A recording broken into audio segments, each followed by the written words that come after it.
C'était un pauvre type solitaire et pathétique, rejeté par toutes les écoles, car plus faible qu'une simple femme de chambre. Alors, il partit s'entraîner dans les montagnes. Après 14 années à s'exercer sans relâche, il éveilla des capacités divines et conquit toutes les filles qu'il désirait. Avant que tout cela n'arrive, Nour n'était en fait qu'un simple gamin de la ferme, vivant tranquillement avec sa mère dans une petite ville. Sa routine quotidienne consistait à nourrir les animaux, à nettoyer et à accomplir toutes les tâches nécessaires pour faire fonctionner leur modeste exploitation. Il n'avait rien de spécial, juste un garçon serviable essayant de soutenir sa mère malade. Mais sa santé ne cessait de se détériorer. Et un jour, elle l'appela, à peine capable de parler. Avec ses dernières forces, elle lui dit qu'elle voulait qu'il cesse de vivre une vie si insignifiante et qu'il poursuive les rêves dont il parlait toujours. Cette même nuit, elle s'éteignit, laissant Nour complètement seul. Il l'enterra à côté de la tombe de son père, déposa des fleurs avec soin et resta là un moment, entouré de rien d'autre que le silence le plus total.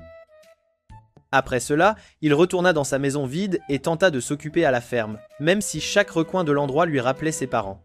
Une nuit, alors qu'il dépoussiérait les étagères, il sortit un livre du haut et se souvint soudain de son père le lui lisant quand il était plus jeune.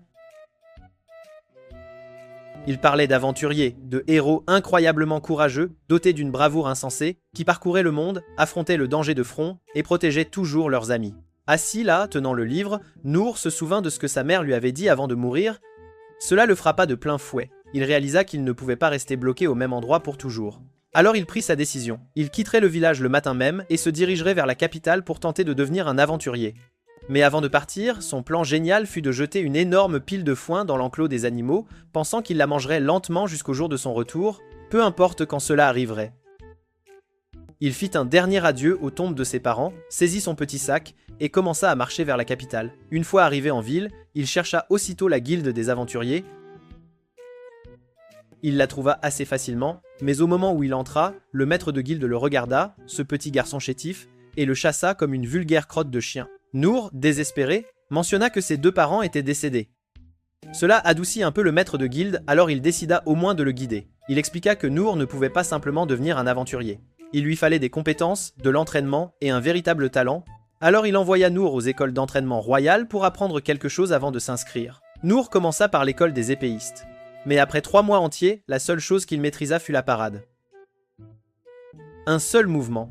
À cause de sa lenteur embarrassante, l'instructeur le jeta dehors comme une merde. Même après avoir été traité comme un déchet, Nour refusa toujours d'abandonner. Il tenta ensuite l'école des guerriers pour tester sa force. Quelques mois plus tard, ils réalisèrent qu'il n'avait quasiment pas progressé et le mirent à la porte à nouveau, comme un déchet. Alors Nour tenta sa phase « Peut être suis-je secrètement un maître archer » et rejoignit l'école des chasseurs. Cela ne dura pas longtemps non plus. L'instructeur lui dit qu'il avait le niveau de talent d'une chaussette mouillée et le jeta dehors parce qu'il cassait tous les arcs qu'il touchait. À court d'options physiques, il tenta la magie. Le magicien le regarda et déclara sans détour que Nour était être le pire apprenti magicien du monde entier, atteignant des niveaux de nullité potentiellement records. Même le clerc dit qu'il était désespéré et ne pouvait soigner que de minuscules égratignures, rien de plus grand. Après avoir enchaîné école après école pendant une année entière et échoué à tout, Nour retourna à la guilde, espérant pouvoir encore s'inscrire comme aventurier. Le maître de guilde lui dit qu'il pourrait appeler le temple de la renommée, car personne n'avait jamais été aussi mauvais dans toutes les compétences. Anéanti, Nour quitta la capitale et rentra chez lui, déprimé et honteux. Mais même alors, il n'abandonna pas. Il se dit « Très bien, je vais juste m'entraîner à tout ce que je sais, aussi basique que ce soit, encore et encore, jusqu'à ce que je m'améliore. » Pendant 3 années consécutives, il s'entraîna à la parade sans arrêt. Il devint si bon qu'il pouvait bloquer 100 épées en bois.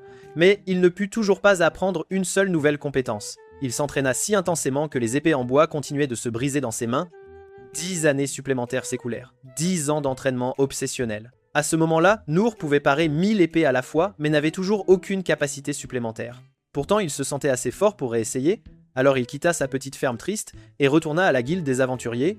La fille au comptoir le regarda comme s'il était délirant et lui dit que son sale cul ne pouvait pas s'inscrire ici. Mais le maître de guilde, qui se souvint de lui instantanément, apparut et l'invita à prendre un verre. Après avoir constaté que Nour était toujours sans talent, l'homme lui expliqua comment fonctionnaient les rangs d'aventuriers. Il y avait 5 rangs, et le rang E était le plus bas. Mais Nour n'était même pas assez bon pour le rang E. Puis il révéla quelque chose que même le public ignorait. Il existait un rang caché encore pire en dessous du rang E, le rang F. C'était si embarrassant que ne pas être aventurier était en fait plus respectable que d'être au rang F. Les gens de ce rang n'étaient pas autorisés à prendre des missions dangereuses. Ils ne pouvaient accepter que de petites tâches ennuyeuses comme déplacer des boîtes, nettoyer, cuisiner ou faire des courses. Étonnamment, Nour adora l'idée. Il s'inscrivit immédiatement et prit fièrement sa carte de rang F. Il passa ses journées à accomplir des tâches aléatoires, nettoyer les rues, cuisiner, transporter de lourdes caisses, aider de vieilles dames et même grimper aux arbres pour sauver des chats. Pour la première fois de sa vie, il se sentit utile. Un après-midi, après avoir terminé un travail de nettoyage de gouttières pour son ancienne cliente habituelle, il se rendit à une mine voisine pour aider à soulever des fournitures. Pendant qu'il travaillait, il entendit soudain un cri terrifié résonner de l'intérieur. Sans réfléchir à deux fois, Nour sprinta dans la mine comme un héros intrépide. À l'intérieur, il trouva un minotaure massif attaquant un groupe de chevaliers qui tentaient désespérément de protéger une jolie fille.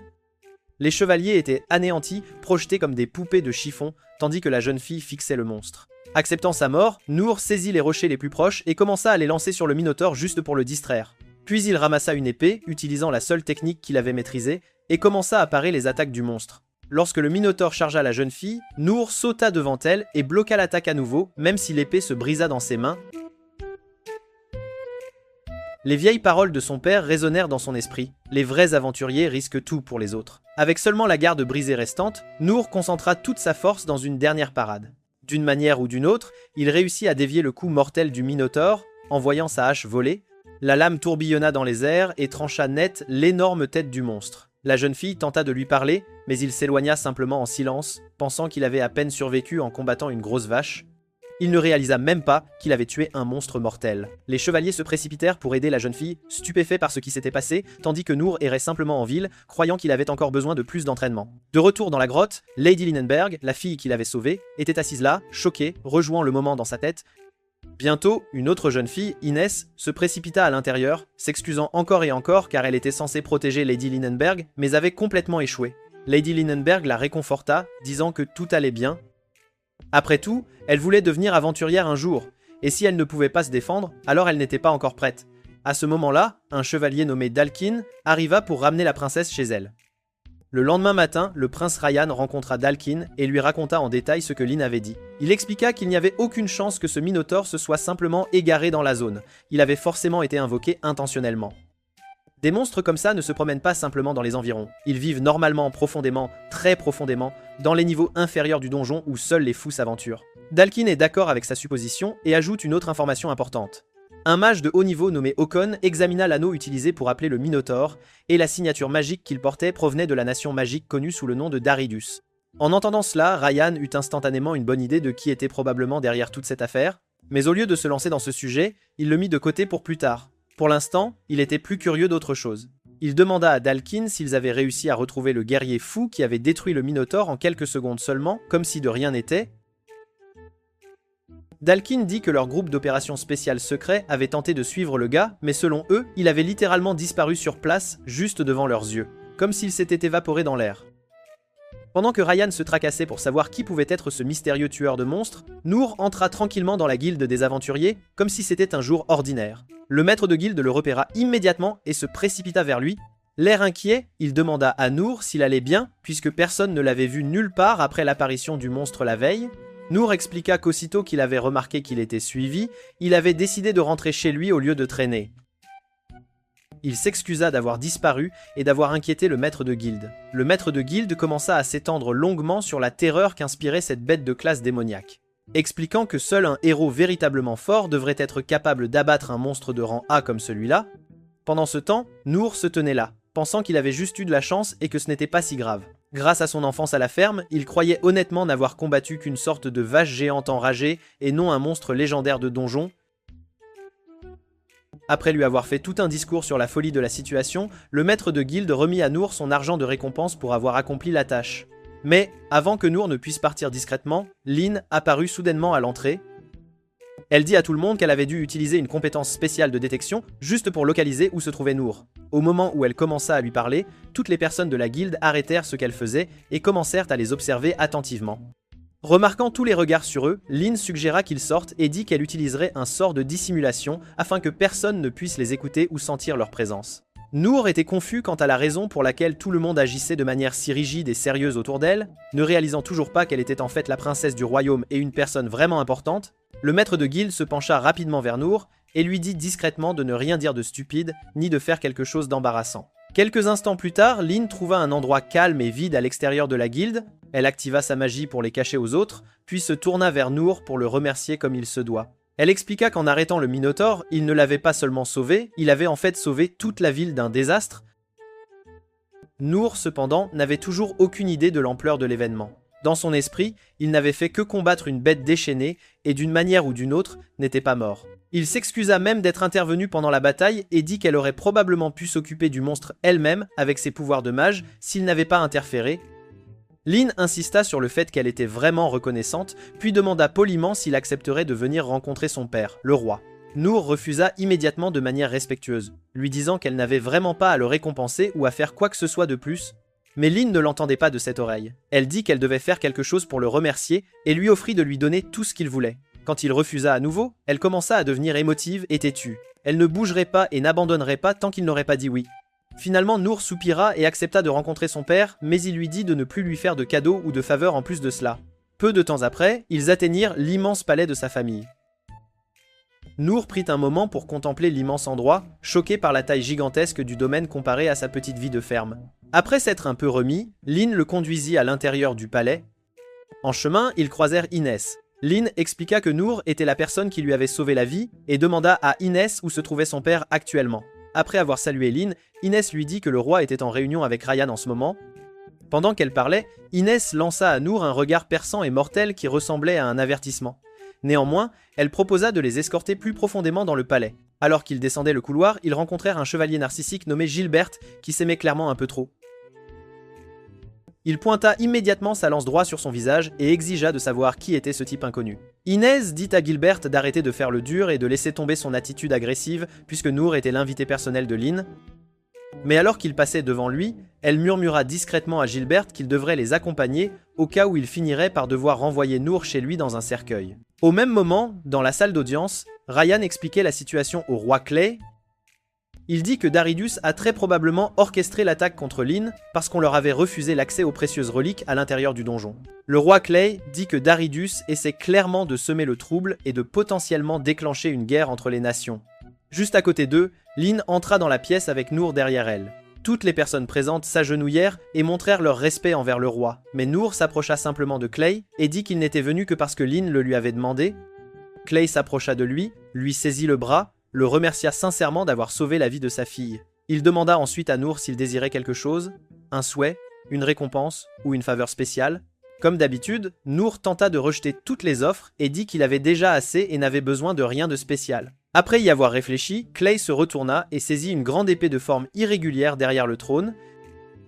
Il la tendit à Nour et l'offrit en cadeau. Nour fut stupéfait dès qu'il sentit à quel point l'épée était incroyablement lourde, et il devint encore plus inquiet lorsqu'il remarqua Ryan fixant l'arme avec un visage préoccupé.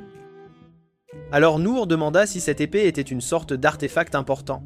Clay affirma calmement que ce n'était qu'une lame quelconque qu'il avait ramassée lors d'une ancienne quête, faisant comme si ce n'était rien de spécial. Nour le crut et accepta le cadeau. Clay lui dit alors de faire un essai. Nour souleva l'épée d'un bras avec désinvolture et la fit tournoyer dans les airs, et la force pure faillit briser toutes les fenêtres de la salle du trône. L'onde de choc fut si forte qu'elle ouvrit les vannes de Lynn et Inès, tandis que Ryan et Gilbert étaient figés d'incrédulité face à ce qu'ils venaient de voir. Au lieu d'être effrayé, Clay se mit à rire bruyamment, clairement impressionné. Il demanda ensuite à Nour s'il était prêt à devenir le professeur de Lynn et à l'aider à s'entraîner. Nour refusa poliment à nouveau, disant que Lynn devrait avoir la liberté de choisir qui elle voulait comme maître. En entendant cela, Clay le laissa finalement partir sans insister davantage. En sortant du palais, Nour regarda la lourde épée et eut l'idée géniale de l'utiliser comme outil pour creuser et nettoyer les gouttières, traitant une arme puissante comme un simple outil de travail. Alors qu'il était sur le point de quitter l'enceinte du palais, Inès l'arrêta et lui demanda un peu de son temps. Elle s'excusa d'avoir été impolie lors de leur première rencontre, et expliqua que toute sa vie était dédiée à la protection de Lynn et de sa famille. Elle a donc tendance à être dure envers les étrangers. Elle le remercia une fois de plus d'avoir protégé Lynn et lui demanda son nom. Quand il le lui dit, elle fut clairement choquée intérieurement. Mais elle le cacha rapidement et retrouva son expression sérieuse. Elle lui dit que s'il avait un jour besoin d'aide, il pouvait compter sur elle, mais dans le même souffle, elle le menaça aussi de lui infliger quelques cicatrices supplémentaires s'il parlait à nouveau au roi avec autant de désinvolture. Juste après qu'elle soit rentrée, Gilbert apparut et demanda à Nour s'il aimerait s'entraîner en duel. Nour accepta, et quelques minutes plus tard, Gilbert l'emmena dans une zone d'entraînement et lui dit de choisir l'arme qu'il voulait utiliser. Nour pensa que c'était le moment idéal pour enfin tester toutes les années qu'il avait passées à s'entraîner seul, alors il ramassa une épée d'entraînement en bois et entra dans l'arène. Dès que le match commença, Gilbert lança une série de coups incroyablement rapides avec sa lance, se déplaçant à une vitesse qui submergerait normalement la plupart des combattants. Mais Nour esquiva chaque attaque avec aisance, glissant devant la lance comme s'il l'avait fait 1000 fois. Après un moment, Nour commença à penser que Gilbert ne se battait peu, être pas sérieusement et qu'il y allait doucement avec lui. Nour lui demanda en fait d'arrêter de se retenir. Tout le monde autour d'eux se figea sous le choc de l'audace qu'il avait de dire cela. Gilbert cependant garda son calme et décida d'accéder à sa demande. Il augmenta soudainement sa vitesse à 3 fois ce qu'elle était auparavant. Nour remarqua que Gilbert se déplaçait clairement plus vite maintenant. Mais même alors, il réussit à éviter chaque attaque, lisant les mouvements et s'écartant au moment parfait. Gilbert tenta de le frapper avec une puissante attaque surprise visant la tête de Nour, mais Nour se glissa dessous comme si de rien n'était et esquiva à la toute dernière seconde. Après avoir évité plusieurs autres coups à grande vitesse, Nour lui dit de monter le niveau à nouveau. Cette fois, Gilbert fut visiblement agacé. Il décida finalement de combattre à pleine puissance, utilisant toute sa force, sa vitesse et son habileté. Même ainsi, Nour esquiva toujours chaque coup, bien que cette fois, il commença à se sentir coupable, pensant que Gilbert pourrait être frustré. Gilbert déchaîna alors une puissante technique de finition, qui envoya de la poussière et de la terre exploser à travers toute la salle d'entraînement, recouvrant tout d'un épais nuage. Lorsque la poussière retomba enfin, les spectateurs purent voir Nour debout de l'autre côté du terrain, indemne. Nour décida d'arrêter et dit qu'il se rendait, non pas parce qu'il perdait, mais parce qu'il ne voulait pas que les choses deviennent encore plus gênantes ou humiliantes pour lui-même devant tout le monde. Un peu plus tard, Nour quitta enfin le palais et espéra ne jamais avoir à le visiter à nouveau. Dehors, les subordonnés de Gilbert essayaient de se convaincre que Nour n'avait survécu au match que parce que Gilbert avait utilisé une lance en bois, continuant à vanter Gilbert comme s'il était imbattable. Gilbert, cependant, se souvenait de son propre passé. Il repensa au moment où il avait ramassé une lance pour la première fois et avait immédiatement senti qu'elle était faite pour lui. Au fil des ans, il avait vaincu chaque adversaire qu'il avait affronté en duel singulier, au point que combattre était devenu ennuyeux. C'est pourquoi il déménagea dans la capitale pour chercher de puissants combattants parmi les gardes royaux ou les corps spéciaux responsables de la protection de la famille royale. Mais, même là, il trouva rarement quelqu'un qui pouvait lui offrir un véritable défi. La seule personne qui s'en approchait était Maître Sig, qu'il avait un jour rejoint sur les terrains d'entraînement pour parler de son obsession de trouver un rival digne de ce nom. Sig avait suggéré qu'il combatte Inès, mais Gilbert avait dit que même elle n'était pas assez forte pour le battre dans un duel normal. Il demanda ensuite à Sig s'il ne se lassait jamais d'entraîner des étudiants faibles à l'Académie des épéistes. Sig lui rappela qu'ils avaient besoin d'autant de soldats correctement entraînés que possible pour protéger le royaume, et lui dit qu'un jour, quelqu'un de plus fort apparaîtrait certainement. De retour au présent, Gilbert rejouait son match avec Nour encore et encore dans son esprit. Il pensait à la désinvolture avec laquelle Nour avait parlé au roi Clay plus tôt, à la sérénité avec laquelle il avait accepté la défaite, et à la façon dont Gilbert avait dû utiliser son mouvement mortel Darkrave juste pour tenter de placer un seul coup solide. Puis, il remarqua les larges fissures dans le sol, là où Nour s'était déplacé, et réalisa à quel point Nour mettait de puissance dans son corps tout en esquivant ses coups rapides. Au même moment, Nour s'éloignait du palais, se souvenant comment il avait dû utiliser à la fois le renforcement physique et son sort de type pas de plume ensemble, juste pour suivre la vitesse de Gilbert. Même avec tout cela, il croyait toujours qu'il avait à peine survécu et qu'il avait juste eu la chance de s'en sortir indemne. Le lendemain matin, Nour était déjà dehors, utilisant l'épée massive comme un outil de jardin ordinaire. Il la traîne dans les caniveaux comme un râteau métallique géant, observant avec joie la facilité avec laquelle elle ramasse les tas de saletés et de déchets. Il est même enthousiasmé car l'épée, qui semble pouvoir couper une montagne en deux, fonctionne mieux que n'importe quel outil de nettoyage qu'il ait jamais utilisé. Après des heures de travail acharné, il fait une pause dans les bois et réalise enfin qu'il n'a plus de tâches prévues pour les prochains jours. L'entrée du donjon ayant été complètement scellée, l'entreprise de construction n'a plus besoin de lui pour les réparations ou le nettoyage. Cela signifie qu'il est au chômage technique pour un temps. Assis là, sans rien à faire, Nor commence à imaginer des utilisations aléatoires pour l'épée. Peut être une pagaie de bateau, un plateau à pizza géant, ou même un étrange ustensile de cuisine. Finalement, il décide qu'il pourrait aussi bien ouvrir un petit stand de grillade pendant son temps libre. Le seul sort qu'il ait jamais appris d'Okun était un sort de flamme minuscule. Alors il se dit qu'il peut au moins l'utiliser pour cuisiner. À ce moment précis, Lin apparaît de nulle part. Nor essaie de la saluer normalement, mais se souvient aussitôt d'Iné le menaçant de le poignarder s'il parlait trop familièrement à la princesse. Avant qu'il ne puisse trop y réfléchir, Lin lui dit de laisser tomber le ton formel et de l'appeler simplement par son nom. Elle lui demande ensuite si elle peut devenir son assistante, expliquant à quel point elle serait utile et tout ce qu'elle pourrait apporter. Nour rejette poliment son offre, affirmant qu'il se débrouille très bien seul. Lin refuse catégoriquement d'accepter sa réponse. Cette fois, cependant, Nour reste également ferme et refuse de céder. Frustrée, Lin commence à exhiber tous les sorts puissants qu'elle connaît, projetant du vent, du feu, des éclairs, et montrant en fait tout ce qu'elle peut faire juste pour le faire changer d'avis. Nour, maintenant agacée par toute cette destruction inutile qu'elle provoque, la rejette toujours. Pour le convaincre, elle commence à parler de toutes ses réalisations et de ses exploits, espérant qu'il reconsidérera sa décision. Au lieu de cela, Nour réalise soudainement quelque chose d'important. Elle croit vraiment qu'il est un héros surpuissant cachant sa force. Pour briser son fantasme, il lui montre à quoi ressemble son minuscule sort de flamme. C'est petit, faible et honnêtement un peu triste. Quelques minutes plus tard, Lin retourne vers la ville. En chemin, elle repense à une vieille légende qu'elle a entendue enfant, l'histoire d'un jeune garçon qui a fréquenté toutes les écoles d'entraînement de la ville, mais a échoué à chaque fois. Les gens disaient que ce n'était qu'un mythe, car personne ne pouvait physiquement survivre à 2 programmes d'entraînement d'affilée, encore moins à tous. Mais après avoir été témoin du combat de Nour contre la vache dans le donjon, elle commence à faire le lien.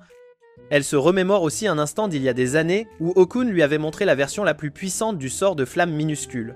En activant sa propre version, elle ne peut s'empêcher de penser à l'énorme boule de feu que Nour a invoquée si naturellement, et au fait qu'il ait mentionné posséder 5 autres compétences tout aussi redoutables. Cette pensée la rend embarrassée d'avoir exhibé ses sorts plus tôt car, comparé à Nour, ses capacités ne sont rien. En même temps, elle est perplexe quant à la raison pour laquelle quelqu'un d'aussi puissant mène une vie si simple et tranquille. Quelques heures plus tard, elle aperçoit Nour de nouveau dans la ville et décide de le suivre partout jusqu'à ce qu'il comprenne enfin qu'elle est capable et qu'elle mérite d'être aidée. Pendant ce temps, Rain est assis seul, se demandant si le roi Clay avait complètement perdu la tête en remettant la grande épée noire à Nour comme si c'était un parapluie de rechange. Il y a des années, quand Ryan était encore un aventurier, il a rejoint une équipe légendaire appelée les Six Souverains pour une mission dans la partie la plus profonde du donjon. Au cours de cette mission, il a trouvé l'épée logée profondément sous terre, sa forme étrangement courbée et endommagée. Il fut fasciné par sa forme étrange et la ramena en ville. Les forgerons et magiciens les plus puissants de la cité testèrent tout ce qu'ils avaient sur la lame, mais pas une seule personne ne parvint à la rayer. Même après avoir utilisé leurs compétences les plus puissantes, l'épée resta intacte. Cela effraya toute la ville, car l'épée avait clairement été endommagée par quelque chose dans le passé. Ce qui signifie que la cause de ces dégâts devait être incroyablement puissante. Rain essaye d'arrêter d'être obsédé par Nour et accepte que ce type, apparemment naïf, puisse en fait être lié à un grand événement futur. Le lendemain matin, Nour prend son petit déjeuner avec Lin, puis se dirige directement vers la guilde pour trouver un travail. Quand ils arrivent, le maître de guilde est choqué de voir la princesse entrer avec le nettoyeur de caniveau le plus célèbre de la ville. Lin lui dit de se détendre et de la traiter comme n'importe quelle aventurière ordinaire. Le maître de guilde comprend instantanément que Nour veut du travail. Alors il suggère qu'il forme un groupe et aille s'occuper d'un groupe de gobelins qui causent des problèmes dans les bois en dehors de la ville. Les yeux de Nour s'illuminent immédiatement car il ne s'attendait jamais à ce qu'on lui confie un travail plus dangereux que de balayer des ordures ou de déplacer des caisses. Mais avant qu'il ne puisse commencer, le maître de guilde lui rappelle que Lin doit accepter de former un groupe avec lui. Nour semble inquiet, mais Lin lui rappelle rapidement qu'elle a promis de l'aider pour n'importe quoi. Elle accepte la requête sans hésitation. Nour saisit l'épée noire et court vers la porte, mais le maître de guilde le rappelle, car dans son excitation, il a oublié de demander les détails de la quête. Le maître de guilde explique qu'il y a une chance qu'il ne trouve aucun gobelin du tout, car leur nombre a rapidement diminué ces derniers jours, pour des raisons inconnues. Plus tard, Nour et Lin atteignent la forêt de la mort. Après avoir cherché un moment, les compétences de détection de Lin ne détectent toujours rien, Nour décide qu'il devrait s'enfoncer plus profondément dans les bois.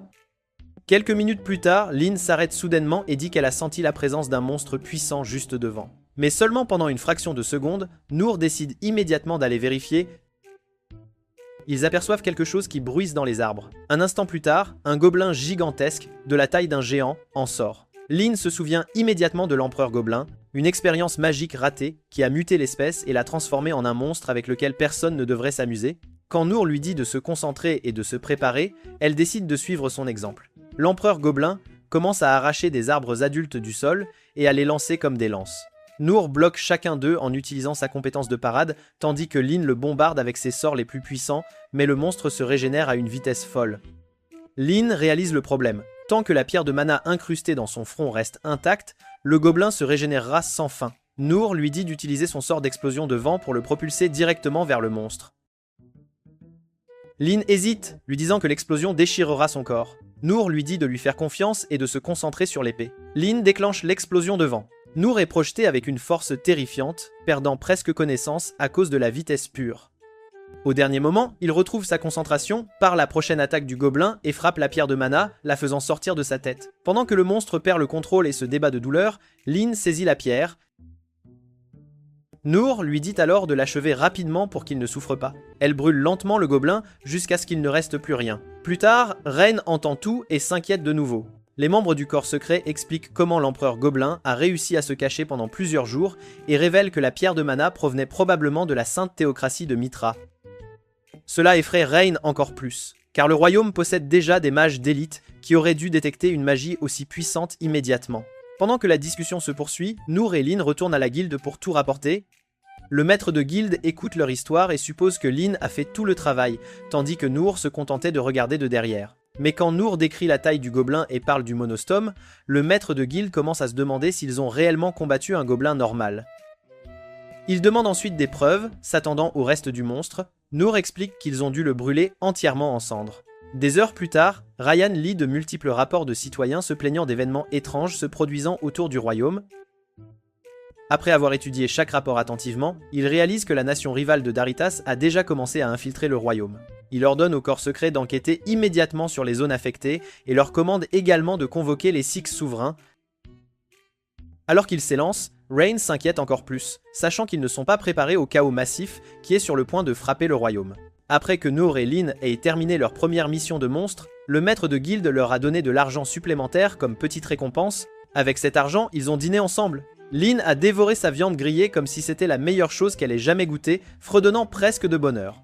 Noor était assise en face d'elle, se demandant si elle comptait le suivre jusqu'à chez lui aussi, puisqu'elle n'avait pas quitté son côté de toute la journée. Avant que cette pensée ne le dérange davantage, elle se leva finalement et dit qu'elle devait retourner au palais. Noor la remercia sincèrement de l'avoir aidée dans la quête, mais avant qu'ils ne puissent se séparer, Rain apparut de nulle part. Sans préambule, Rain demanda à Noor de se rendre dans une ville de montagne pour une tâche importante. Cette demande soudaine stupéfia Noor, mais Rain promit qu'il serait bien payé et insista sur le fait que Noor était la seule personne en qui ils avaient suffisamment confiance pour ce travail. Le lendemain matin, Noor passait la tête par la fenêtre d'une élégante calèche, savourant chaque seconde de la douce promenade. Cela lui semblait irréel, à lui qui avait grandi dans une petite ferme, de se retrouver maintenant dans un transport de luxe. Alors qu'il était occupé à admirer le paysage, il remarqua que Lyn semblait inhabituellement abattue. Noor tenta de la réconforter en parlant du décor, des montagnes et du ciel ouvert. Mais elle le coupa avec des excuses pour l'avoir entraîné dans un voyage si soudain. Il la rassura en lui disant que cela ne le dérangeait pas, d'autant plus que Ryan avait déjà promis une compensation. La nuit précédente, Ryan avait clairement expliqué le plan. Ils attendraient dans le district montagneux jusqu'à ce qu'ils reçoivent un message spécial.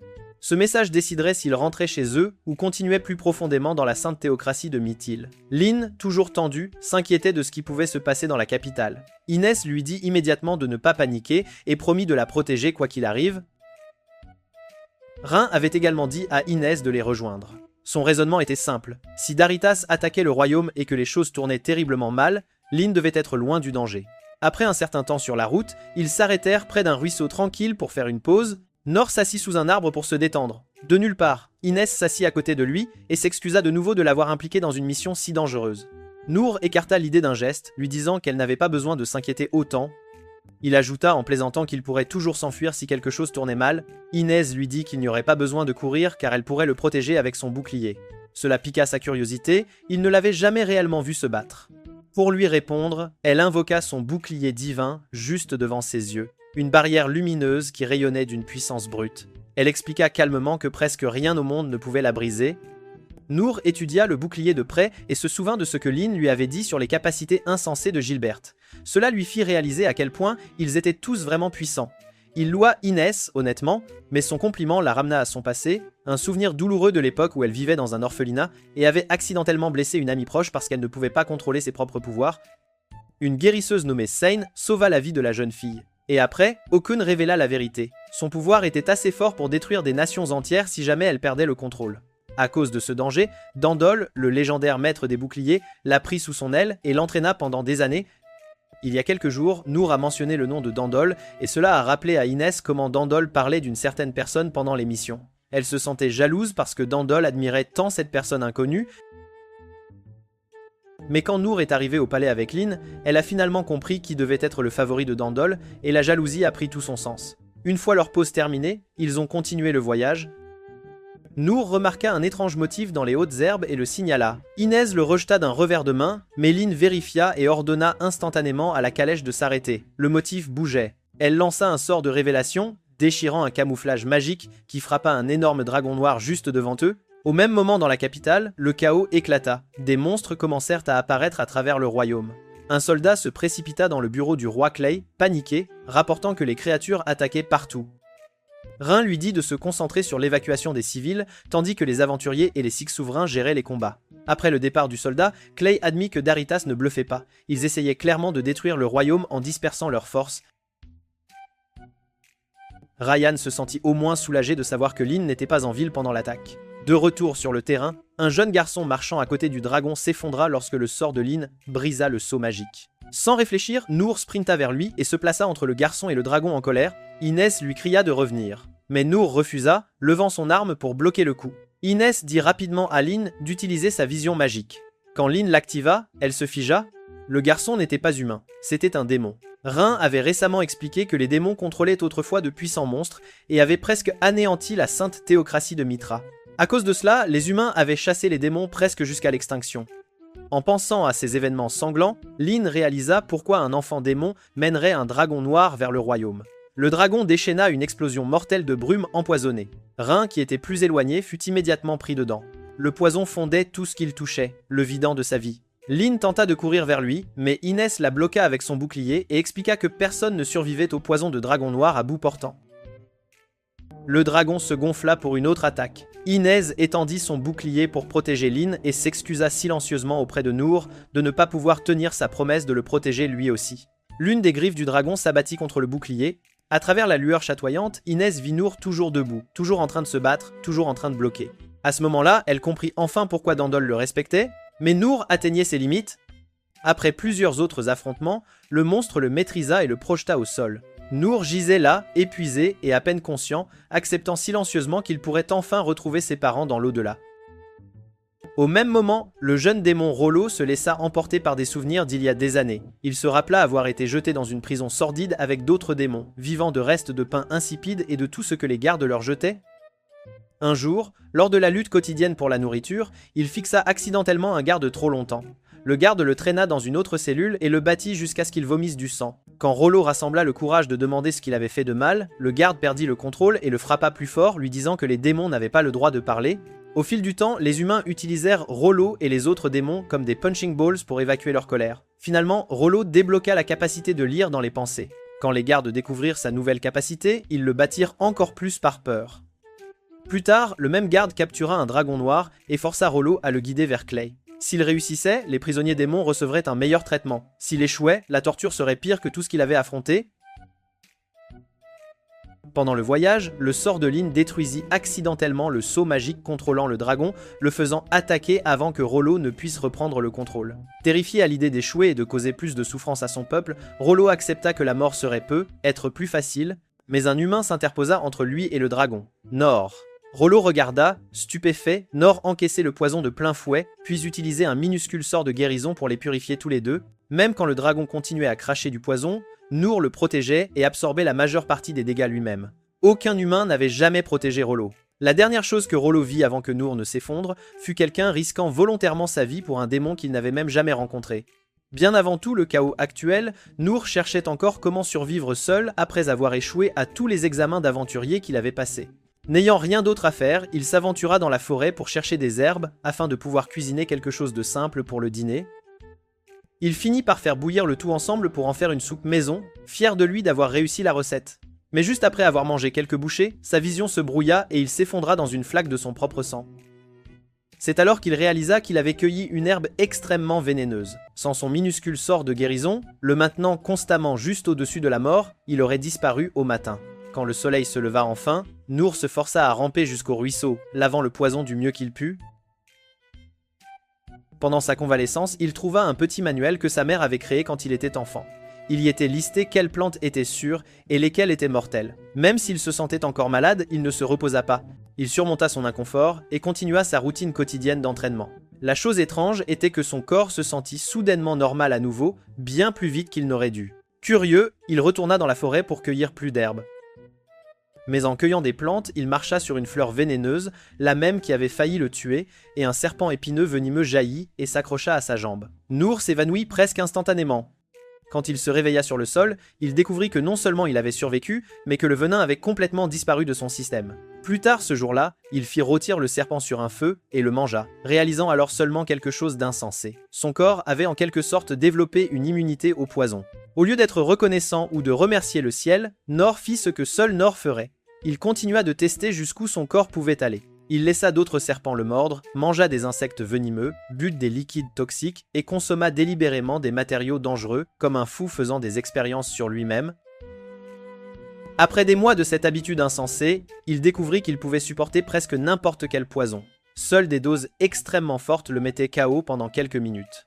Revenant au présent, cette étrange immunité lui sauva une fois de plus la vie. Une fois qu'il eut confirmé que Rollo était en sécurité, Nour chargea de nouveau vers le dragon noir et bloqua ses attaques, lui coupant les griffes l'une après l'autre. Le dragon, frustré, rassembla son explosion de poison la plus puissante. Lyn lui cria de s'écarter. Au lieu de cela, Nour enfonça son épée directement dans la gueule ouverte du dragon. L'explosion de poison détonna à l'intérieur de son corps, le brûlant de l'intérieur jusqu'à ce qu'il s'effondre en morceaux. Alors que les restes fondaient en boue, Nour s'approcha de Rollo et lui demanda s'il était blessé. Rollo expliqua rapidement qu'il emmenait le dragon à la capitale. Nour, qui croyait sincèrement que la créature n'était qu'une grenouille géante, paniqua et pensa qu'il avait gâché une livraison importante. Il imagina Rollo élevant soigneusement la grenouille comme un animal de ferme et se sentit mal, mais Rollo l'assura que ce n'était pas un problème. Curieux, Nour demanda comment il avait réussi à faire suivre une bête aussi grande. Rollo révéla avec hésitation sa capacité à contrôler les monstres.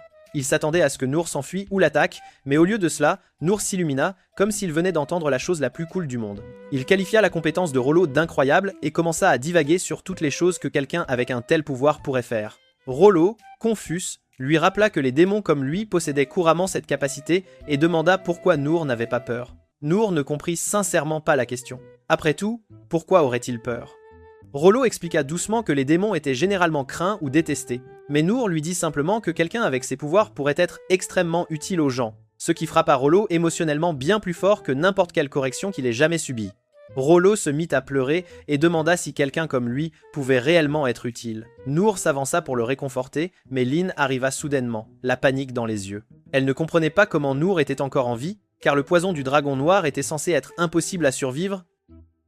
Nour leva le bras et lui montra qu'il allait parfaitement bien. Voyant cela, Lyn se souvint d'une technique rare que Zayn avait mentionnée, Esprit Sacré, une compétence de purification de rang S qui élimine le poison du corps, mais il avait fallu des décennies à Zayn pour la maîtriser. Nour, cependant, avait atteint ce niveau en seulement 14 ans sans même s'en rendre compte.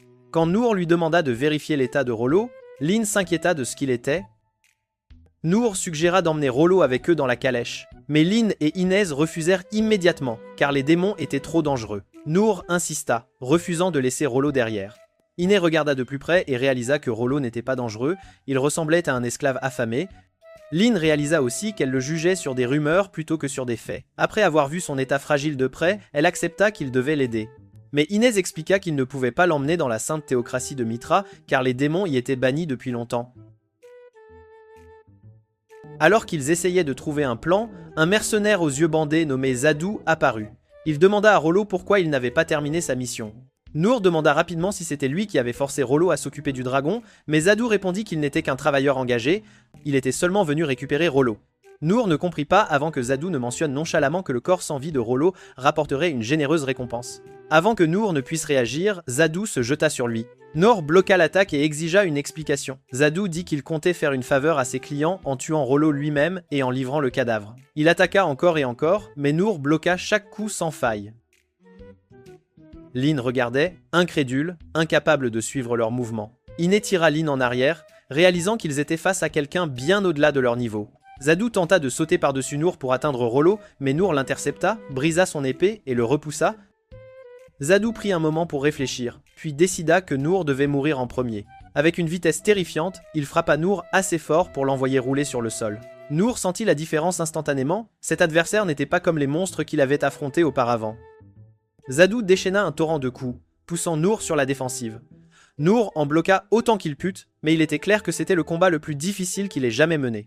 Lynn voulait aider, mais Inez la retint, l'avertissant que Noor affrontait Desmond Zadou, un ancien aventurier de rang S. Des années auparavant, Inez s'était rendue à une réunion des Six souverains pour demander pourquoi un certain criminel était marqué comme mort alors que l'affaire n'était pas close. Dandelg reconnut le nom immédiatement et expliqua que le décès n'avait été enregistré que pour empêcher les gens de le traquer. Zadou était devenu un aventurier de rang S très jeune, avait atteint le sommet uniquement par la violence et ne répondait qu'aux plus offrants. En raison de sa nature brutalement efficace, d'innombrables aventuriers cherchaient sa tête, mais plus il le chassait, plus il tuait, anéantissant des escouades entières. Il avait même accepté un contrat une fois et détruit un pays entier à lui seul. Après cela, le royaume fit semblant qu'il était mort pour éloigner les challengers. De retour dans le champ de blé, Zadou réalisa que quelque chose n'était pas normal chez Noor. Quand il se plaignit d'avoir perdu toutes ses épées, Noor s'excusa et proposa de les payer. Zadou en rit et comprit que la force de Noor venait de son arme. Il lança sa dernière épée en l'air. La lame se brisa en centaines de projectiles en forme de croix argentée, tous visant Noor et Rollo. Noor en bloqua autant qu'il put. Protégeant Rollo de son corps, Zadou avertit qu'il pouvait continuer à créer des croix à l'infini. Iné réalisa que Noor ne pourrait pas tenir éternellement et voulut aider. Mais son devoir était de protéger Lynn. Son esprit lui criait de rester en arrière, mais son cœur la força à agir. Elle demanda finalement la permission à Lynn. Lynn hocha la tête. Zadou lança une autre vague de croix. Avant qu'elle ne puisse frapper, Iné sauta dans le combat, activa son bouclier et bloqua l'attaque, puis enchaîna avec une contre-attaque pour attirer l'attention de Zadou. Mais les croix continuaient de passer à travers les brèches. Noor se creusa la tête, saisit les crocs acérés qu'il avait pris au dragon noir et demanda à Inès d'ouvrir une petite brèche dans son bouclier. Il canalisa l'amélioration physique, tripla la force de son bras et lança les crocs de dragon sur les croix argentées de Zadou.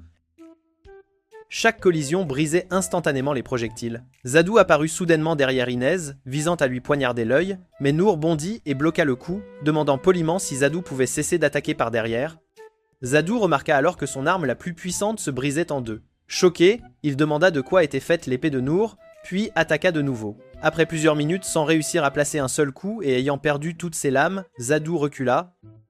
Il décida que le combat était inutile. Noor avait encore beaucoup de force et toute sa collection d'épées était maintenant de la ferraille. Noor s'excusa de nouveau d'avoir brisé ses armes. Avant de partir, Zadou les avertit d'une célébration flamboyante qui les attendait à la capitale et dit à Rollo de remercier le dieu qui l'avait protégé. Puis, avec une dernière attaque surprise, il disparut dans les champs. Après le combat avec Zadou, tout le monde retourna à la calèche pour comprendre ce qu'il voulait dire par cette célébration dans la capitale. Lynn pensa qu'il serait judicieux de revenir et de vérifier par elle-même. Mais au moment où elle suggéra de revenir, Rollo paniqua et leur dit que le retour était impossible. Noor lui rappela qu'emmener un démon à Mitra n'était de toute façon pas autorisé. Mais Rollo insista que ce n'était pas le problème principal. Il dit qu'un autre monstre, bien plus fort que le dragon noir, se dirigeait droit vers la capitale. Selon lui, cette bête pourrait anéantir toute la ville sans même essayer. En entendant cela, Lynn prit immédiatement sa décision. Elle dit à Inez de ne pas essayer de l'arrêter, affirmant qu'elle savait déjà exactement ce que Ryan attendait d'elle, surprenant Inez par sa détermination. Lynn lui rappela doucement qu'elles étaient sœurs, donc elle comprenait Ryan mieux que quiconque. Rollo choisit de les accompagner aussi, expliquant que la créature attaquant la capitale était très probablement contrôlée par un autre démon comme lui. Noor tapota la tête de Rollo pour le remercier, ce qui fit croire à Lynn que Noor ressentait de la sympathie pour lui. Mais les pensées de Noor étaient en fait ailleurs. Il souhaitait toujours qu'ils aient ramené un morceau du dragon noir pour pouvoir le cuisiner et le goûter. Pendant qu'Iné ramenait la calèche vers la capitale, Ryan reçut la nouvelle que les civils avaient été évacués en toute sécurité. Il ressentit un moment de soulagement, mais son inquiétude revint immédiatement car il ne savait toujours pas d'où viendrait la prochaine attaque. Juste à ce moment-là, il remarqua une étrange sphère lumineuse dans l'air. Il tira un sort de rupture de saut dessus, et au moment où la barrière se brisa, son pire cauchemar apparut. Un gigantesque dragon de la calamité s'éleva dans les cieux au-dessus de la capitale. Des années auparavant, de retour dans le présent, Noor ressentit une puissante sensation en roulant dans la calèche et dit à Lynn que quelque chose de dangereux était proche. Elle le repoussa d'abord, mais quand elle regarda par elle-même, elle se figea à la vue du dragon de la calamité plongeant droit vers la ville. À l'intérieur de la capitale, les quelques personnes qui n'avaient pas réussi à s'échapper levèrent les yeux, terrifiés, tandis que la bête battait des ailes, détruisant toits et rues sans même les toucher. Ryan faillit perdre son sang-froid, réalisant à quel point le roi d'Aridus était vraiment fou et ordonna immédiatement une autre évacuation pour quiconque se trouvait encore dans la zone. Les Six souverains continuèrent de repousser des vagues de monstres, se séparant pour tenir les lignes ennemies. Gilbert, épuisé et ensanglanté, courut au château pour protéger le roi Clay. Mais Clay refusa de partir, disant que le devoir d'un roi était de rester avec son peuple, même si cela signifiait sa mort. Dans la calèche, Lynn s'agenouilla. Elle savait que Clay et Ryan resteraient pour aider tous les autres à s'échapper, même si le dragon les brûlait vifs. Tandis qu'elle pleurait à cette pensée, Noor se redressa comme s'il venait de voir quelque chose d'incroyable. Il dit à Lynn qu'il pouvait aller aider si les choses étaient si graves. Elle le regarda, incrédule, et demanda comment il comptait aider. Noor lui rappela ce qu'ils avaient fait contre l'empereur gobelin. Elle l'avait lancé en l'air en utilisant sa compétence « rafale de vent ». Il dit qu'elle n'avait qu'à refaire la même chose. Lynn réalisa soudain qu'elle avait pensé trop petit. Elle se traitait comme quelqu'un de faible. Tandis que Noor agissait comme quelqu'un qui ne comprenait pas le concept de danger. Comparé à son cerveau, même l'homme des cavernes avait de meilleurs instincts de survie. Tandis que Lynn préparait le sort, Clay se tenait au sommet du château, se préparant à affronter le dragon seul. Son esprit revint à son ancienne dispute avec Daridus. Le jour où Daridus avait exigé les reliques du donjon, Clay avait refusé, disant que de nombreuses reliques étaient trop dangereuses à utiliser. Daridus se moqua de sa peur et jura qu'il prendrait le donjon par la force. Maintenant, Clay se tenait sur la tour du château, pensant à ses souvenirs avec Lynn avant d'accepter son destin. Pendant ce temps, Inès proposa d'aider Lynn en créant un champ de force en forme de canon, afin que Lynn puisse concentrer toute sa force dans une rafale de vent surpuissante. Lynn avertit Noor que ce prochain lancement serait bien plus puissant que celui qu'ils avaient utilisé sur l'empereur gobelin. Noor tenta de lui dire d'attendre, mais elle avait déjà lancé le sort, le propulsant dans le ciel comme un missile. Au château, Clay regarda le dragon préparer son attaque ultime, le souffle ancien, une explosion si puissante qu'elle avait anéanti un empire entier il y a 100 ans. Sachant qu'il ne survivrait pas, Clay saisit une arme appelée l'épée explosive. Elle absorbait la vie de quiconque la maniait et transformait cette vie en une attaque finale. Ryan et les Six souverains réalisèrent ce que Clay préparait et restèrent impuissants, tandis que le roi s'apprêtait à se sacrifier. Mais juste avant que le souffle ancien ne soit tiré, Noor arriva en trombe à une vitesse impossible, enfonçant son épée dans la mâchoire du dragon et déviant le souffle latéralement vers les plaines vides. L'explosion redirigée déchira la terre, sauvant la capitale. Le dragon s'effondra, stupéfait que quelque chose d'aussi minuscule puisse frapper si fort. Furieuse et humiliée, elle fouetta Noor de sa queue avec toute sa puissance. Il la bloqua sans effort, réalisant que ce dragon mortel n'était même pas à moitié aussi effrayant que le dragon noir qu'il venait de combattre. Quand Lynn l'avait lancé, Noor avait en fait perdu connaissance en plein vol et failli s'écraser face contre terre dans la ville. Il se réveilla quelques secondes avant l'impact, se renforça avec l'amélioration physique, utilisa pas de plume, puis sprinta sur les toits jusqu'à atteindre le château. De retour sur le champ de bataille, Noor continua de combattre le dragon de la calamité, tandis que Lynn, Iné et Rollo se précipitaient vers la ville pour aider. Soudain, un énorme rocher vola vers eux, Iné étendit son bouclier et les protégea, seulement pour voir 3 empereurs goblins émerger des ruines. La confiance de Lynn dura une demi-seconde, jusqu'à ce qu'elle les voie tous les 3 courir à toute vitesse vers eux.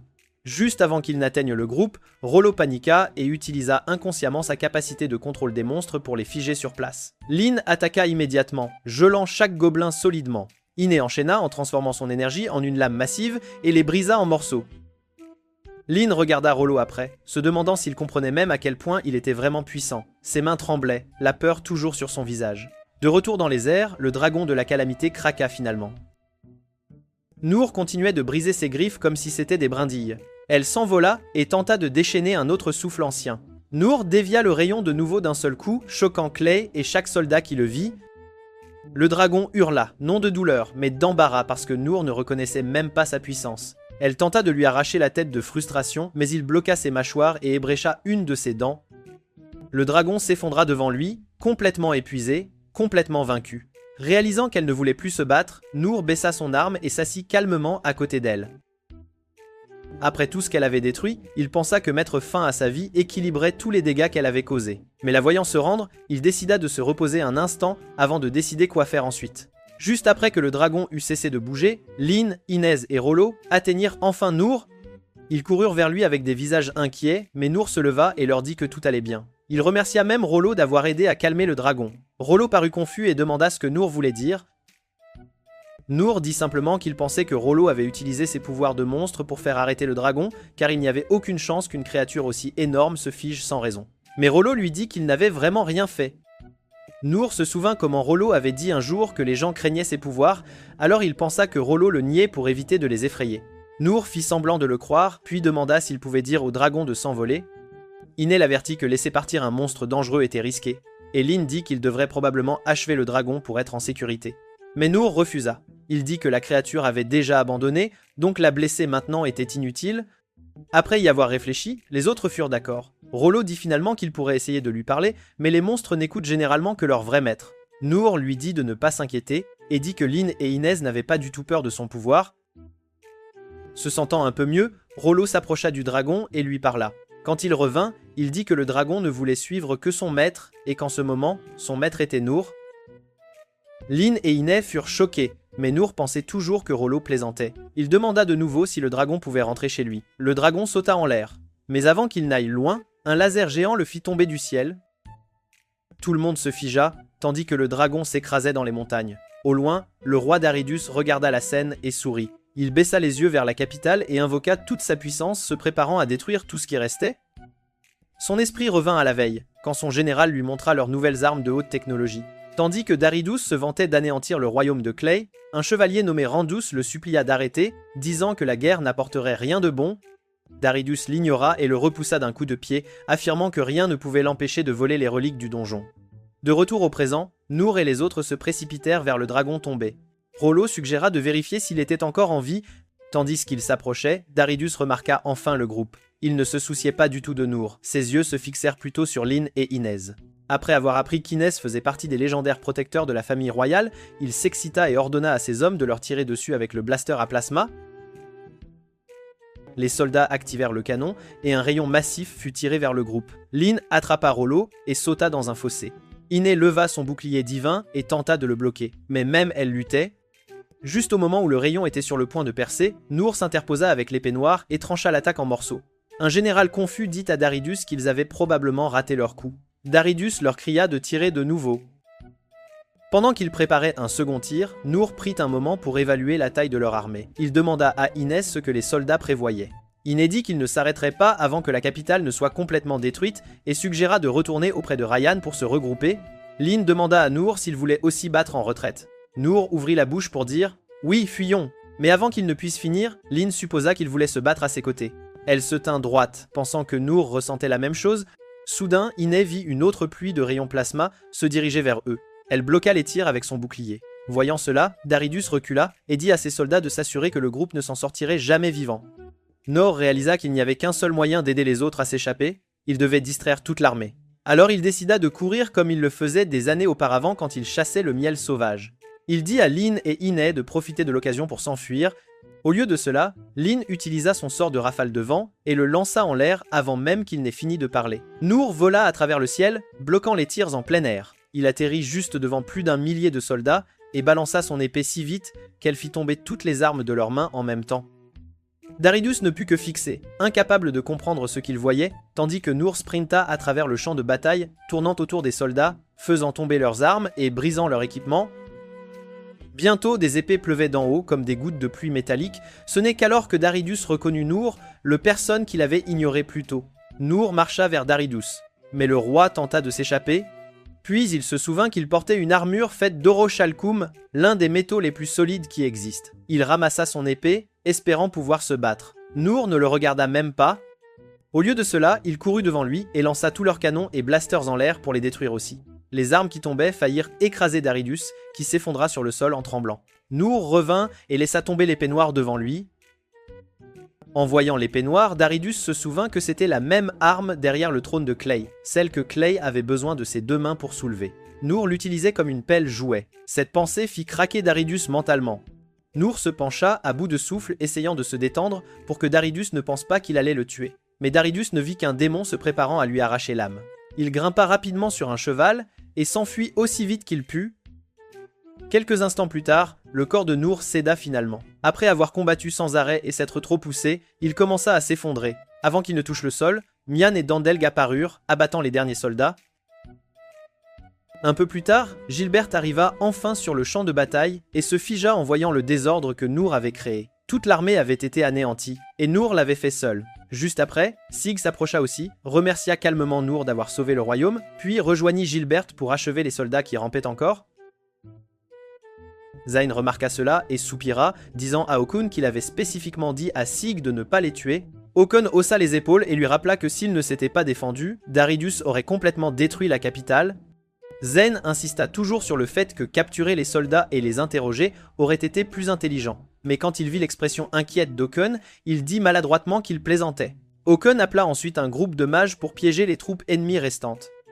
Il érigea un mur de terre géant pour les enfermer, et Zayn ordonna à son escouade de guérison de maintenir en vie les survivants afin qu'ils puissent en tirer des informations. Tandis que Dandelg et Mion se battaient encore de l'autre côté du champ, Nour réalisa finalement quelque chose d'énorme. Les Six souverains, les héros les plus puissants du royaume, sont les mêmes personnes qui l'avaient entraîné quand il était enfant. Quelques minutes plus tard, Lyn utilisa sa magie pour guérir complètement le corps de Nour, mais elle lui dit quand même qu'il devrait se reposer car il s'était trop forcé. Nour la repoussa d'un geste et se leva quand même, juste à temps pour entendre Sig annoncer qu'il venait d'extraire des informations des soldats capturés. Selon eux, l'armée de Daridus était la phase finale de son plan. Leurs attaques de monstres n'étaient que l'échauffement. Puisque le danger semblait écarté, Okun décida qu'il était temps de rentrer. Il supposa que Daridus devait être parti depuis longtemps. Mais Nour leur dit qu'il avait en fait vu Daridus s'échapper plus tôt. Même après que Nour ait décrit l'armure brillante du vieil homme, Oken dit que le poursuivre est inutile à moins qu'il ne puisse voler. C'est alors que Nour se souvient soudainement du dragon. Il emmène tout le monde le voir. Oken manque de s'évanouir en voyant une créature aussi gigantesque vivante, tandis que Sain commence immédiatement à la soigner. Sain rappelle à Oken qui est exactement Nour, quelqu'un avec un talent incroyable qui a survécu à tout ce qu'on lui a jeté. Oken demande alors si le dragon peut les transporter tous. Nour explique que le dragon n'écoutera que les ordres de Rollo. Surpris, Oken demande à Rollo s'il est assez confiant pour contrôler la bête. Rollo admet n'avoir aucune confiance en quoi que ce soit. Oken commence à paniquer, pensant qu'ils viennent d'accepter une condamnation à mort garantie. Avant que Nour ne puisse expliquer qui et ce qu'est vraiment Rollo, le dragon se réveille et leur hurle dessus comme si c'était de leur faute s'il avait été abattu du ciel. Rollo utilise immédiatement son pouvoir pour lire les émotions du dragon, mais Nour peut déjà dire que le dragon est super en colère. Après que Rollo ait dit qu'il voulait se venger, le groupe décide de laisser le dragon les emmener à Daridus pour régler leur compte. Lyn et Inès acceptent rapidement de les accompagner. Nour, quant à lui, se souvient à quel point il est terrifié par les hauteurs et regrette instantanément d'avoir montré le dragon à tout le monde. Mais il les rejoint quand même. Sain monte aussi, puis Karou arrive et dit qu'ils auront besoin de son pouvoir pour cacher le dragon, car ils voleront près de la frontière de l'Empire. Juste à ce moment, Clay et Ryan apparaissent. Lyn se précipite pour serrer son père, et Inès s'excuse d'avoir échoué sa mission. Rhin lui dit de ne pas se blâmer, et Clay dit à Rhin de les accompagner et de prendre les décisions à sa place. Une fois que tout le monde est monté sur le dos du dragon, Rollo donne l'ordre, et le dragon s'élance dans le ciel. Dandog regarde Sig et lui demande pourquoi il n'a pas encore parlé à Nour. Sig admet qu'en voyant Nour gérer tout si facilement, il a réalisé qu'il avait surestimé ses propres compétences tout ce temps. Quelque temps plus tard, le dragon ancestral atteint une rivière près de la frontière. Ils n'ont toujours pas trouvé Daridus. Karou avertit qu'ils devraient commencer à faire demi-tour, car entrer dans le ciel de l'Empire pourrait les faire abattre instantanément. Juste à ce moment, Lyn aperçoit Daridus sur un pont au loin. Karou insiste sur le fait qu'ils ne l'attraperont jamais à temps. Rhin reste silencieux un instant, réfléchit, puis dit qu'ils doivent attraper Daridus quoi qu'il arrive. S'il le laisse s'échapper maintenant, il reconstruira son armée et attaquera encore plus fort. Inès demande si elle peut détruire les défenses de l'Empire. Rhin lui dit de se déchaîner, ajoutant qu'il pourrait de toute façon avoir besoin des murs brisés pour une voie d'évasion plus tard. Le dragon ancestral fonce droit dans le territoire de l'Empire. Lyn se prépare pour la bataille la plus difficile qu'elle ait jamais affrontée. Elle regarde autour d'elle et réalise qu'elle est entourée des personnes les plus fortes en vie. Elle voit Nour assis immobile et suppose qu'il se prépare mentalement, ne sachant pas qu'il s'est en fait endormi dès que le dragon a décollé. À l'intérieur de l'Empire, Daridus retourne en trombe dans son palais et hurle sur ses conseillers, les blâmant pour tout ce qui a mal tourné. Puis il voit le dragon ancestral voler vers eux et manque de s'évanouir en essayant de comprendre comment il est encore en vie. Quand il se souvient qui est Sain, il perd complètement la tête. Criant à tout le monde de régler la situation, Randus essaie de le calmer, mais Daridus lui claque la porte au nez et lui dit d'aller le réparer lui-même. Randus sort discrètement, pensant déjà à un plan. Daridus ordonne ensuite à ses 3 meilleurs ingénieurs d'activer une arme secrète appelée le Koranos. Tous paniquent et l'avertissent qu'elle est instable et pourrait faire exploser tout l'Empire. Il les ignore. L'ingénieur en chef le supplie de reconsidérer. Daridus le jette contre un mur et exige que l'arme soit utilisée immédiatement. Il puise toute l'énergie de la ville pour l'activer. Une fois chargé, il tire l'énorme explosion droit sur le dragon. Nour saute du dragon, affronte l'explosion de plein fouet et la repousse à la dernière seconde. La redirigeant au loin, Là, il panique alors que l'explosion fait un virage et revient droit sur eux. Les ingénieurs lui rappellent qu'il leur a ordonné de régler l'arme de cette façon. Terrifiés, ils lâchent leurs outils et démissionnent sur le champ, courant pour sauver leur vie. Daridus s'effondre à genoux alors que son empire commence à s'écrouler. Juste après, Nour traverse les murs du château futuriste de Daridus sous l'impact. Randus et ses chevaliers se préparent à tuer Daridus eux-mêmes, pensant que l'empire est condamné. Nour apparaît soudainement et leur dit de se calmer. Randus refuse et ordonne à ses chevaliers d'attaquer. Nour les repousse facilement et enfonce la tête de Daridus dans le sol pour le protéger. Randus demande si Nour est le garde du corps de Daridus. Nour répond qu'il les empêche juste de tuer un vieil homme faible et déjà impuissant. Un chevalier panique et lance une grenade magique. Nour projette Daridus contre un mur pour le maintenir en vie et demande pourquoi ils attaquent leur propre empereur. Les chevaliers expliquent leurs raisons. Daridus a mis en péril la vie de chaque citoyen de l'Empire. D'autres grenades volent vers Nour. Mais il utilise pas de plume pour esquiver, attrape Daridus et le plaque au sol en toute sécurité. Nour leur dit que Daridus mourra probablement de lui-même bientôt de toute façon. Alors pourquoi ne pas simplement attendre? Randus explique que tuer Daridus rapidement est le seul moyen de prouver au royaume de Clay que l'Empire n'a jamais voulu la guerre. Juste à ce moment, Rain et les autres arrivent. Lynn court vers Nour pour vérifier s'il est blessé. Ryan remercie Nour et dit qu'ils s'occuperont du reste. Nour leur souhaite bonne chance et s'en va. Il salue poliment Randus et les chevaliers en sortant. Rain explique alors que le royaume de Clay ne veut pas non plus se battre, ils ont seulement besoin de Daridus vivant afin qu'il puisse faire face à la punition pour tout ce qu'il a causé. Quand Daridus implore le pardon, Ryan hoche la tête et dit calmement qu'il lui pardonnera, mais seulement après qu'il ait subi la même quantité de douleur qu'il a infligée à leurs citoyens. Daridus semble confus. 5 clarifie la situation. Ils vont lui arracher les membres et le soigner à nouveau, répétant le processus jusqu'à ce que justice soit rendue. Daridus panique si fort qu'il mouille le sol. Plus tard, Lynn guérit complètement Nour à nouveau. Nour s'excuse quand il remarque les monofourneaux détruits dans l'Empire et dit qu'il n'a jamais voulu casser autant de choses. Lynn lui dit de ne pas s'inquiéter. Rain revient et déclare la guerre officiellement terminée. Avec Daridus emprisonné, les chevaliers de l'Empire prévoient de former son petit enfant pour qu'il prenne le trône un jour. Randus et les chevaliers s'excusent auprès de Nour de l'avoir attaqué et le remercient de les avoir arrêtés. Tuer Daridus aurait provoqué la guerre civile. Nour leur dit que c'est bon et s'excuse aussi d'avoir cassé des parties de leur château. Il les remercie d'en avoir construit un si solide car cela lui a probablement sauvé la vie lorsqu'il s'y est écrasé. Randus rit, réalisant enfin que Nour est juste un excentrique incroyablement fort. Ils promettent d'aider Nour chaque fois qu'il aura besoin d'eux.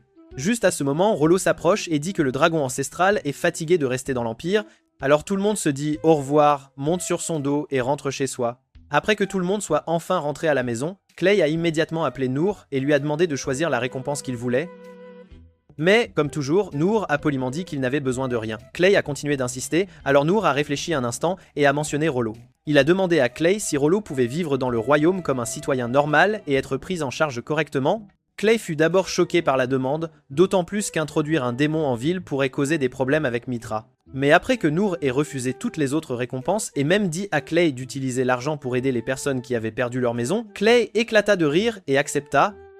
Cette nuit-là, Rollo rêva de quelque chose qu'il avait toujours désiré, manger de la vraie nourriture et être utile sans être battu pour cela. Quand il se réveilla, il descendit et trouva Anis qui l'attendait avec le dîner. Elle expliqua qu'il vivrait avec elle pour l'instant. Rollo s'assit tranquillement, mais elle remarqua qu'il ne mangeait rien, alors elle lui dit de commencer. Au moment où il prit une bouchée de pain, des larmes commencèrent à couler sur son visage, car c'était la première fois de sa vie qu'il goûtait une nourriture normale et réconfortante. Le lendemain matin, les personnes évacuées à cause de l'attaque ont lentement commencé à rentrer chez elles. Nour est également sorti pour prendre des nouvelles de tout le monde. Il a remarqué que le bâtiment de la guilde avait en quelque sorte survécu à la destruction et a trouvé l'enseigne par terre. Quand il l'a ramassée, il s'est souvenu du jour où le maître de guilde a découvert pour la première fois que Nour ne pouvait apprendre aucune compétence appropriée et a refusé de l'enregistrer comme aventurier. À l'époque, Nour a d'abord rejoint l'académie des épéistes. Il apporta une lettre de permission du maître de guilde. Et Sig fut surpris qu'un si jeune garçon veuille s'entraîner. Après le premier jour, Sig vit les mains de Nour saigner abondamment et pensa qu'il abandonnerait en moins de 2 semaines. Mais Nour le choqua en tenant beaucoup plus longtemps et même en suivant le rythme des étudiants plus âgés. Quelques jours plus tard, Sig introduisit l'entraînement au rocher. Chaque étudiant recula de peur, mais Nour resta immobile, n'utilisant que sa simple compétence de parade pour le bloquer. Même après s'être déboîté l'épaule, il reprit son épée et continua. C'est alors que Sig réalisa que quelque chose était différent chez ce gamin. Nour n'arrêtait pas de demander à Sig de lui enseigner une vraie compétence, alors Sig lui montra une technique d'épée rapide comme l'éclair. Il supposa que Nour ne comprendrait rien. Mais Nour décomposa avec enthousiasme chaque mouvement que Sig avait fait en cette fraction de seconde. Sig fut stupéfait. Nour avait un potentiel incroyable, il envisagea même de le transformer en une arme littérale. Mais à la fin du cours, Nour n'avait toujours que la compétence de parade, ce qui n'était pas suffisant pour l'enregistrement d'aventurier. Le cœur lourd, Sig lui dit d'essayer une autre classe. Le lendemain, Nour rejoignit le cours de Dandal. L'homme bête aux cheveux roux fut confus de voir un gamin si maigre s'inscrire au programme d'entraînement le plus difficile. Mais après quelques semaines, Nour suivait le rythme des étudiants les plus forts de Dandal. Une fois, un énorme morceau de roche se détacha et tomba vers eux. Nour resta là, prêt à encaisser le coup au lieu de fuir. Dandal intervint pour le sauver et fut stupéfait par le courage du garçon. Lui aussi voulait transformer Nour en un combattant imparable, mais à la fin, Nour n'avait toujours pas appris de compétences de haut niveau. Alors, Dandog le laissa partir à contre-cœur. Puis Nour essaya le cours de tir à l'arc de Mian. Dès qu'elle le vit, elle tenta de le renvoyer. Elle lui dit de frapper un petit bâton avec une pierre d'une distance ridicule juste pour le décourager, mais Nour le frappa nonchalamment 2 fois. Cela la força à l'accepter. Au lieu d'un arc, elle lui fit lancer des pierres sur un bouclier, jusqu'à ce qu'il supplie pour une vraie arme. Quand elle lui donna enfin un arc, il les brisa tous avec sa force de préhension incroyable. Même son propre arc d'élite se brisa en 2. Choquée, elle demanda comment il avait appris à lancer ainsi. Nour expliqua qu'il chassait un oiseau super rapide appelé l'éclair-tonnerre en utilisant des pierres. Elle ne le crut pas au début, car même les chasseurs experts avaient du mal à attraper cet oiseau. Pourtant, à la fin du cours, il n'avait acquis aucune nouvelle compétence, alors elle le renvoya mais se demanda pourquoi il avait besoin de plus de puissance alors qu'il avait déjà des statistiques folles. Vint ensuite le cours d'espionnage avec Caraway. Nour réussit tous les tests facilement, mais n'apprit toujours pas la compétence correcte pour être officiellement reconnu. Caraway lui dit la vérité, il avait un potentiel énorme. Mais les règles de la guilde étaient restrictives, et il ne pouvait pas le laisser passer. Alors Nour s'inscrivit immédiatement au cours de magie d'Oken. Après des semaines d'essais, il ne pouvait toujours pas utiliser de vraie magie. Oken vérifia et réalisa que Nour n'avait aucun flux de mana. Alors il conseilla à Nour d'essayer la chambre de résonance de mana. Oken lui dit de partir dès qu'il sentirait un danger. Mais quand il revint des jours plus tard, il faillit s'évanouir. Nour était toujours à l'intérieur, parfaitement calme. Nour le chassa même car il voulait continuer à se concentrer. À la fin du cours, il ne pouvait utiliser qu'un minuscule sort de flamme. Oken fut déçu jusqu'à ce que Nour invoque aléatoirement 2 minuscules flammes, une dans chaque main, quelque chose qu'Oken lui-même avait mis 50 ans à apprendre. Pourtant, ce n'était pas suffisant pour se qualifier. Finalement, Nour se rendit à l'académie de guérison de Sin. Sin expliqua que les guérisseurs devaient naître avec des bénédictions divines. Nour refusa d'abandonner, même quand Sen le laissa dehors pendant des semaines par un temps glacial.